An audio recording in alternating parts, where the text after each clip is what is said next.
Terpujilah Tuhan. Selamat pagi Bapak, Ibu, dan saudara-saudara yang dikasihi Tuhan. Selamat hari Minggu. Kita bertemu kembali pagi hari ini di dalam kasih, anugerah, dan kemurahan Tuhan kita Yesus Kristus. Saya mengajak kita sebelum merenungkan, membaca kebenaran firman Tuhan, mari kita bersatu di dalam doa. Bapa Allah yang maha baik, yang kami kenal, kami panggil dengan nama Tuhan Yesus Kristus. Kami mengucap syukur pagi hari ini. Di dalam ibadah kami hendak memuji, hendak menyembah, hendak mengagungkan Tuhan. Dan sekarang kami hendak merenungkan dan mendengarkan kebenaran firman Tuhan.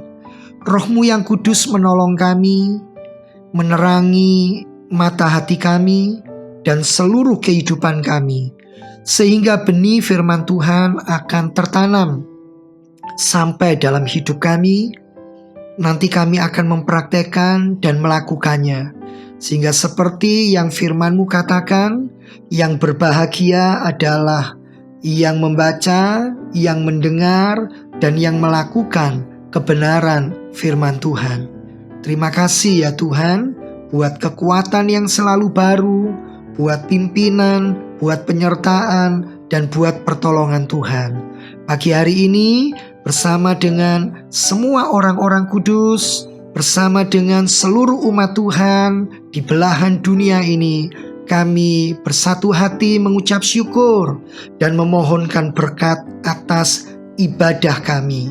Dalam nama Tuhan Yesus, terpujilah Tuhan. Amin. Puji Tuhan, Bapak Ibu yang dikasihi Tuhan. Di dalam beberapa minggu ini saya menggumuli dan saya merenungkan tentang kehadiran Allah dalam kitab Ester. Kehadiran Allah dalam kitab Ester sesungguhnya adalah kehadiran Allah yang tidak kelihatan. Dalam seluruh Alkitab hanya ada 2 kitab yang memakai nama wanita. Yang pertama adalah kitab Rut dan yang kedua adalah kitab Ester. Saya ingin merenungkan tentang apa yang Allah kerjakan, kehadirannya yang tidak nampak, tidak kelihatan di dalam kitab Ester.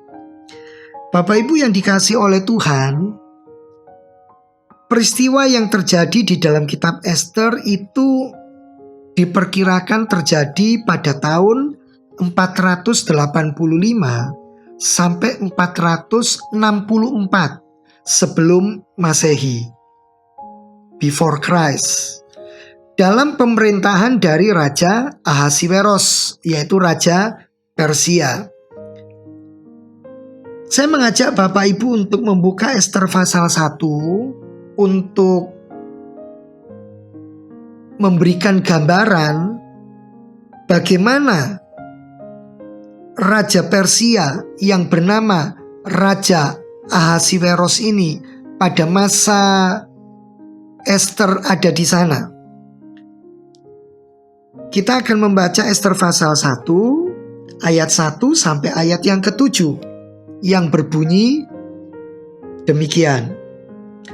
Pada zaman Ahasiweros, dialah Ahasiweros yang merajai 127 daerah, mulai dari India sampai ke Ethiopia. Pada zaman itu, ketika Raja Ahasiweros bersemayam di atas takhta kerajaannya di dalam benteng Susan. Pada tahun yang ketiga dalam pemerintahannya, diadakanlah oleh Baginda perjamuan bagi semua pembesar dan pegawainya, tentara Persia dan Media, kaum bangsawan dan pembesar daerah hadir di hadapan Baginda. Di samping itu Baginda memamerkan kekayaan kemuliaan kerajaannya dan keindahan kebesarannya yang bersemarak berhari-hari lamanya sampai 180 hari. Setelah genap hari-hari itu, maka raja mengadakan perjamuan lagi 7 hari lamanya bagi seluruh rakyatnya yang terdapat di dalam benteng Susan, daripada orang besar sampai kepada orang kecil, bertempat di pelataran yang ada di taman istana kerajaan. Di situ tirai-mirai daripada kain lenan, mori halus, dan kain ungu tua yang terikat dengan tali lenan halus dan ungu muda bergantung pada tombol-tombol perak di tiang-tiang marmer putih, sedang katil emas dan perak ditempatkan di atas lantai pualam, marmer putih, gewang, dan pelinggam. Minuman dihidangkan dalam piala emas yang beraneka warna, dan anggurnya ialah anggur minuman raja yang berlimpah-limpah sebagaimana layak bagi raja. Dari ayat-ayat yang kita baca, Bapak Ibu yang dikasih oleh Tuhan, kita melihat bagaimana kekayaan, kejayaan, kemasyuran daripada Raja Ahasiweros. Pesta yang diadakan, siapa-siapa yang hadir, lalu diadakan sampai berapa lama, semua menggambarkan dan membuktikan kekayaan, kemasyuran Raja Persia ini. Dalam ayat 1 dengan jelas dikatakan, dia menguasai 127 daerah, mulai dari India sampai ke Ethiopia. Dan salah satu yang dikuasai adalah bangsa Israel, yang notabene adalah umat Tuhan, umat pilihan Allah. Jadi di tengah-tengah pemerintahan raja ini ada bangsa pilihan Allah, yaitu umat Allah, umat Tuhan yang hidup di antara orang-orang kafir. Mereka menyembah berhala, orang-orang kafir ini. Mereka tidak mengenal Allah dan mereka hidup di dalam kenikmatan keduniawian. Mereka berpesta pora, mereka bersukaria, mereka memuji dewa-dewinya. Di sanalah umat Israel hidup dan tinggal. Bapak Ibu yang dikasih oleh Tuhan, kitab Ester ini tadi saya katakan adalah kitab yang menceritakan Allah hadir, tetapi kehadiran Allah, tangan Allah tidak kelihatan di dalam kitab Ester ini. Karena itu sampai hari ini ada banyak yang tidak bisa menerima kitab Ester sebagai bagian dari kanon Alkitab. Perjanjian Lama dan Perjanjian Baru semuanya diterima, tetapi satu kitab, yaitu kitab Ester, ada banyak teolog yang meragukan bahwa kitab ini adalah bagian dari kanon Alkitab. Apa alasannya? Sehingga orang-orang Yahudi dalam dunia Perjanjian Lama menolak kitab Ester untuk dimasukkan sebagai bagian dari kitab suci. Gereja juga menolak kitab Ester untuk dimasukkan di dalam kanon Alkitab. Bapak Ibu yang dikasihi Tuhan, alasan orang-orang Yahudi dan gereja menolak kitab Ester masuk dalam kanon Alkitab itu kurang lebih disebabkan karena adanya 3 alasan. Alasan yang pertama, dengan cepat saya akan sampaikan kepada Bapak Ibu, dalam kitab Ester ini yang terdiri dari 3.200 kata, itu tidak ditemukan satu kali pun ada kata Allah disebutkan di dalamnya. Apa yang selalu ada dalam kitab-kitab lainnya itu ternyata tidak ada di dalam kitab ini. Apa yang ada di dalam kitab-kitab lainnya tetapi tidak ada dalam kitab ini? Yang tidak ada adalah penyebutan kata Allah atau kata Tuhan. Padahal di dalam seluruh kitab-kitab yang lain, di dalam Alkitab, kata Allah, sebutan Tuhan itu pasti ada. Tetapi di dalam lembar demi lembar dari seluruh kitab Ester tidak akan ditemukan kata Allah atau Tuhan. Sebutan terhadap Allah, sebutan terhadap Tuhan tidak pernah ditemukan. Jadi Bapak Ibu sebaiknya nanti membaca mulai Ester pasal 1 sampai pasal yang terakhir dari kitab Ester. Bapak Ibu bisa melihat bahwa memang tidak ada satu penyebutan pun tentang Allah atau Tuhan. Kitab ini adalah satu-satunya kitab yang tidak ada satu kali pun nama Allah atau nama Tuhan dicatat di dalamnya. Ini alasan yang pertama, mengapa orang-orang Yahudi dalam Perjanjian Lama maupun gereja pada masa itu sulit untuk menerima kitab Ester menjadi bagian dari keseluruhan Alkitab yang kita percaya. Tetapi Bapak, Ibu, dan saya, gereja Tuhan hari-hari ini harus menerima bahwa kitab Ester adalah kitab yang termasuk di dalam kanon Alkitab. Ternyata di dalam kitab Ester, di setiap lembar kitab ini, di setiap bagian penulisannya, ada peristiwa kehadiran Allah yang sekalipun tidak nampak, yang sekalipun tidak bisa kita lihat. Nanti saya akan menjelaskan lebih jauh. Lalu alasan yang kedua, Bapak Ibu, mengapa kitab Ester tidak bisa diterima dan ditolak sebagai bagian dari kitab yang bisa dipertanggungjawabkan seperti halnya kitab-kitab yang lain di dalam seluruh Alkitab? Alasan yang kedua, karena tidak ada kutipan yang diambil dari kitab sebelumnya. Biasanya di dalam sebuah kitab itu akan ada referensi, akan ada ayat rujukan, akan ada pencatatan yang mencatat ulang dari ayat-ayat yang ada di dalam kitab-kitab yang lain. Tetapi di dalam kitab Ester tidak ada. Bahkan sebagian orang berpikir, sebagian teolog, ahli-ahli kitab itu berpikir dan berkata, kitab Ester ini cuma sejarah. Sejarah dari perjalanan sebuah bangsa kafir, sejarah daripada kehidupan kerajaan kafir, yaitu kerajaan Persia yang dipimpin oleh seorang raja yang bernama Ahasiweros. Dan tidak ada intervensi Allah di dalamnya. Dan tidak ada kehadiran Allah di dalam setiap kejadian yang ada di dalam peristiwa kerajaan ini, zaman itu.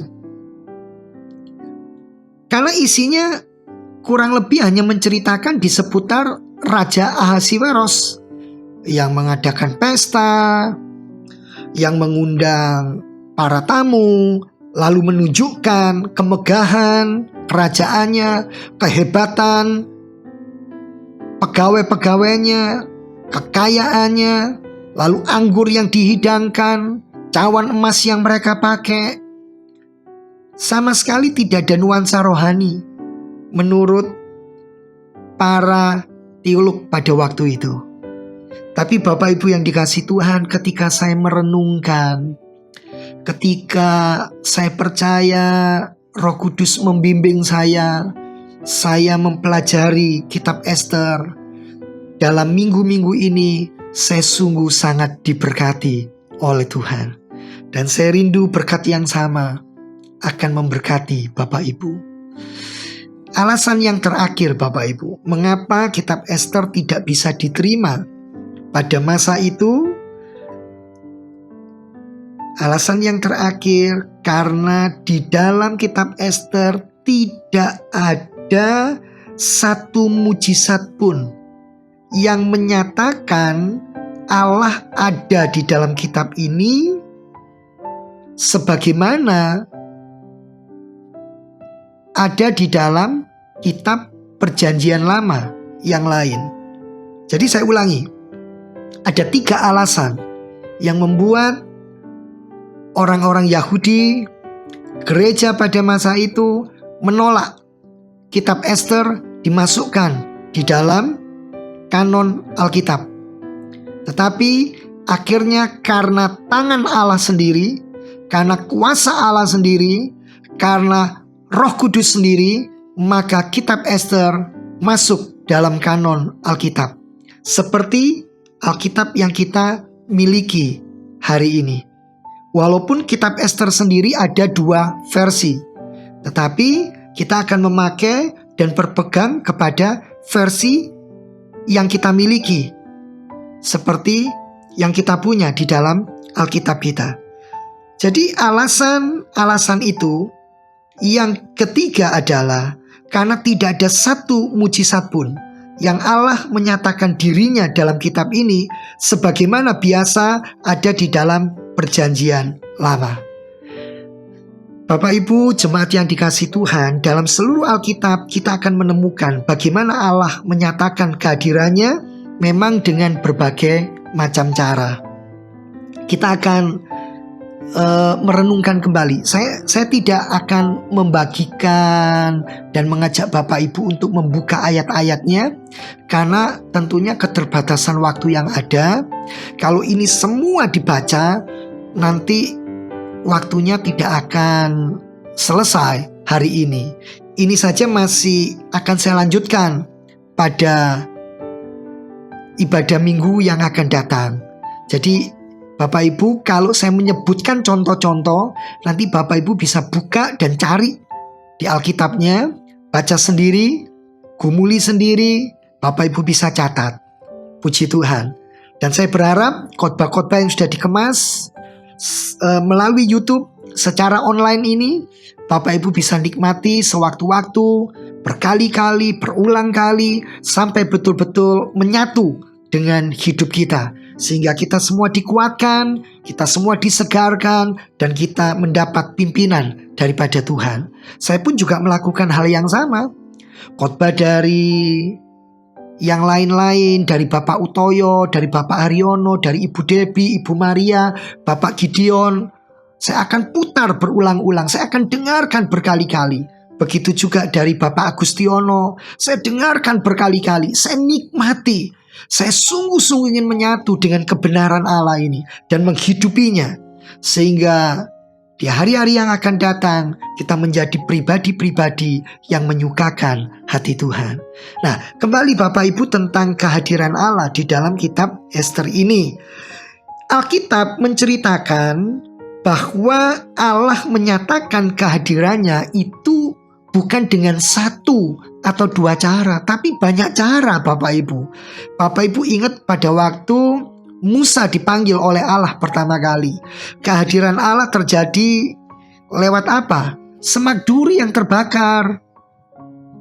Di semak duri yang terbakar itulah Musa akhirnya berkata, Musa akhirnya percaya Allah hadir, Allah ada, dan Allah sungguh-sungguh menyatakan dirinya.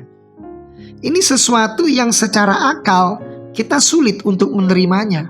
Tetapi Alkitab berkata bahwa itu yang terjadi. Allah hadir. Demikian juga di dalam Keluaran pasal 33 ayat yang ke-20. Bapak Ibu bisa melihat sebentar Keluaran 33 ayat yang ke-20. Ya, saya mengajak kita melihat ayat ini, Keluaran 33 ayat yang ke-20. Jadi ada bagian ayat-ayat firman Tuhan yang saya bacakan, tapi ada juga yang tidak. Bapak Ibu nanti bisa cari dan baca sendiri di rumah. Keluaran 33 ayat yang ke-20 yang berbunyi demikian. Lagi firman-Nya, engkau tidak tahan memandang wajahku, sebab tidak ada orang yang memandang aku dapat hidup. Sebaiknya kita baca mulai ayat 19. Tetapi firman-Nya, aku akan melewatkan segenap kegemilanganku dari depanmu dan menyerukan nama Tuhan di depanmu. Aku akan memberi kasih karunia kepada siapa yang kuberi kasih karunia, dan mengasihani siapa yang kukasihani. Berfirmanlah Tuhan, ada suatu tempat dekatku, di mana engkau dapat berdiri di atas gunung batu. Apabila kemuliaanku lewat, maka aku akan menempatkan engkau dalam lekuk gunung itu, dan aku akan menudungi engkau dengan tanganku sampai aku berjalan lewat. Kemudian aku akan menarik tanganku, dan engkau akan melihat belakangku, tetapi wajahku tidak akan kelihatan. Di dalam bagian ayat-ayat ini, kehadiran Allah dinyatakan kepada Musa dalam cara yang berbeda dengan ketika Allah memanggil Musa dan melihat kehadiran Allah di antara semak belukar. Bapak Ibu, sidang jemaat yang dikasihi Tuhan, kita akan merenungkan kembali bagaimana Allah hadir di antara umatnya, yaitu bangsa Israel, ketika ada di padang gurun dalam perjalanan yang begitu panjang dengan jumlah umat yang begitu banyak. Kehadiran Allah dinyatakan lewat tiang awan dan tiang api. Ada tiang awan, ada tiang api yang mewakili ada Allah di tengah-tengah mereka. Ketika tiang awan bergerak, mereka akan berangkat bergerak. Ketika tiang api bergerak, mereka akan berangkat bergerak. Ketika tiang awan berhenti, tiang api berhenti, mereka juga akan berhenti. Tetapi Bapak Ibu yang dikasihi Tuhan, ada masa di mana mereka tidak lagi melihat kehadiran Allah yang diwakili oleh adanya tiang awan dan tiang api. Lalu apa yang mewakili? Yang mewakili kehadiran Allah. Allah itu hadir, Allah ada di antara umatnya, bukan lagi tiang awan, bukan lagi tiang api, tetapi tabut perjanjian. Mereka akan bergerak mengalahkan musuh. Tabut perjanjian harus ada di paling depan, yang menggambarkan kehadiran Allah itu harus menjadi yang utama dan yang pertama. Sekarang kehadiran Allah diwakili oleh tabut perjanjian. Bapak Ibu yang dikasihi Tuhan, lebih jauh dalam peristiwa Elia, ketika Elia putus asa, Elia marah, Elia kecewa, Elia mencari Allah. Kehadiran Allah melalui angin-angin yang sepoi-sepoi. Ada angin yang bertiup dengan lembut, dan tiupan angin ini buat Elia menunjukkan dan membuktikan dia bisa tahu Allah ada dan Allah datang dan kehadirannya nyata. Di dalam perjanjian baru, kehadiran Allah melalui Sang Putra yang menjadi manusia dalam Tuhan Yesus Kristus. Para murid tahu, para rasul tahu, orang-orang kudus tahu bahwa kehadiran Yesus adalah kehadiran Allah di atas muka bumi dalam wujud dan bentuk manusia. Bapak Ibu yang dikasihi Tuhan, kalau kita membaca dalam kitab Kisah Para Rasul, di atas loteng Yerusalem, kehadiran Allah, kehadiran Roh Kudus dinyatakan melalui bunyi seperti tiupan angin yang keras. Kehadiran Allah dinyatakan melalui lidah-lidah seperti nyala api, yang biasanya kita kenal dengan istilah lidah-lidah api. Bapak Ibu jemaat yang dikasihi Tuhan, bunyi seperti tiupan angin yang keras, lidah-lidah seperti nyala api, melambangkan dan menggambarkan adanya kehadiran Allah, kehadiran Tuhan di tengah-tengah umatnya yang sedang berseru, sedang berdoa pada waktu itu. Jemaat yang dikasihi oleh Tuhan, terpujilah Tuhan yang sampai hari ini mengasihi kita dan tetap menyatakan kehadirannya melalui firman yang kita baca, firman Tuhan yang kita renungkan, firman Tuhan yang kita ambil, kita nikmati, kita praktekkan. Itu bukti bahwa kehadirannya, kehadiran Allah, kehadiran Tuhan nyata dalam hidup kita.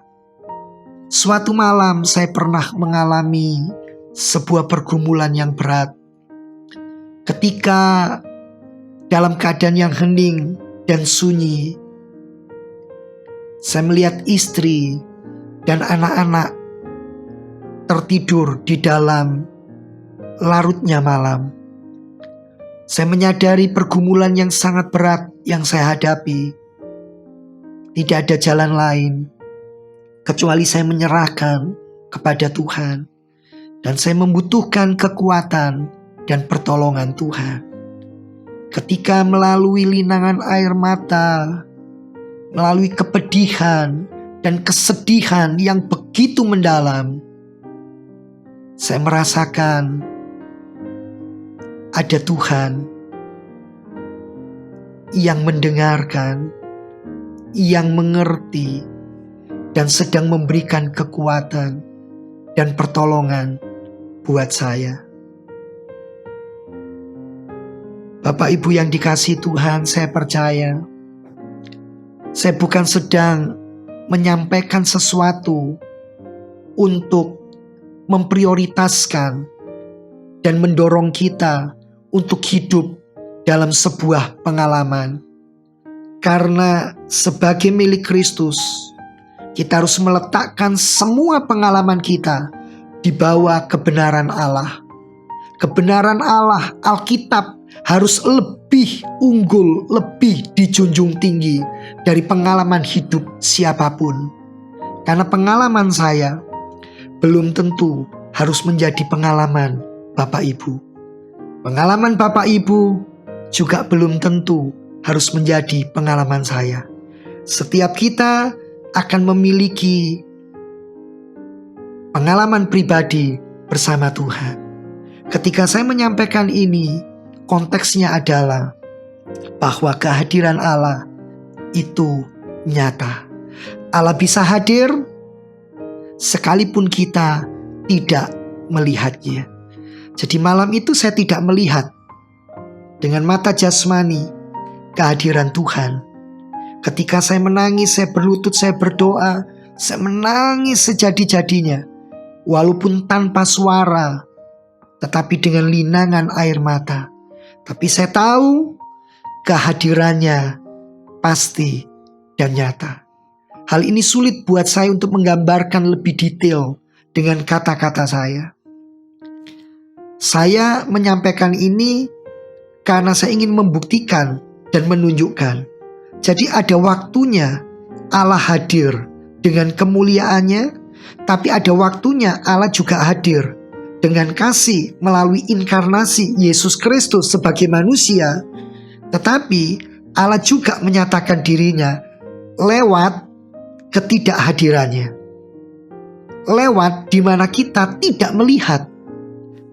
Jemaat yang dikasihi Tuhan, Bapak Ibu yang saya hormati, kalau saya menyampaikan tentang hal yang seperti ini, saya mohon maaf karena ini sama sekali tidak mengindikasikan kerohanian seseorang itu sudah dewasa atau tidak, sudah dia berarti lebih tinggi daripada yang lain.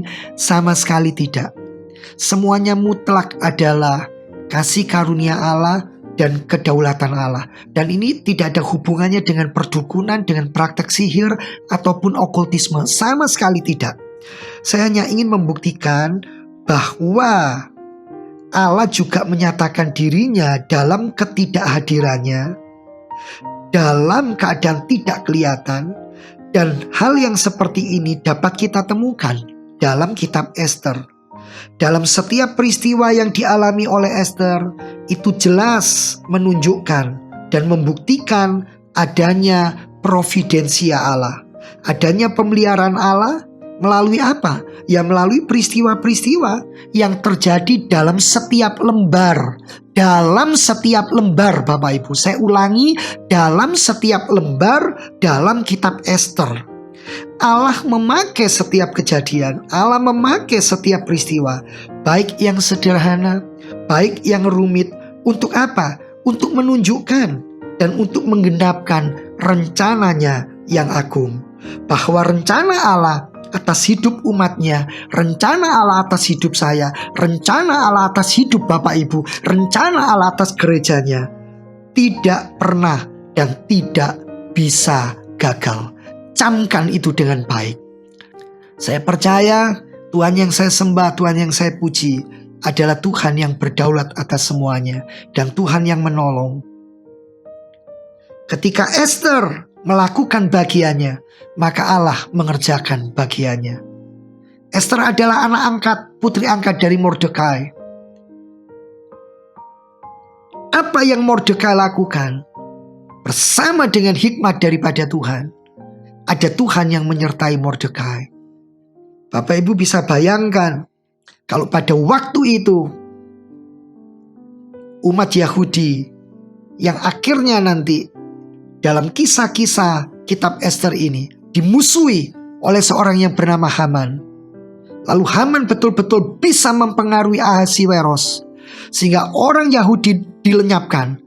Maka karya penebusan Kristus lewat bangsa Israel tidak akan ada penggenapan. Tetapi sampai akhirnya penggenapan karya penebusan Kristus itu nyata. Karena ada satu bangsa yang Tuhan juga pelihara. Tuhan hadir termasuk pada waktu masa kitab Esther. Minggu depan saya akan jelaskan lebih jauh. Saya tutup khotbah ini yang cukup panjang. Saya mohon maaf, kita buka Ayub 42 ayat 1 sampai ayat yang kedua. Ayub 42, mari Bapak Ibu kita buka Alkitab kita. Ayub 42 ayat 1 dan ayat yang kedua.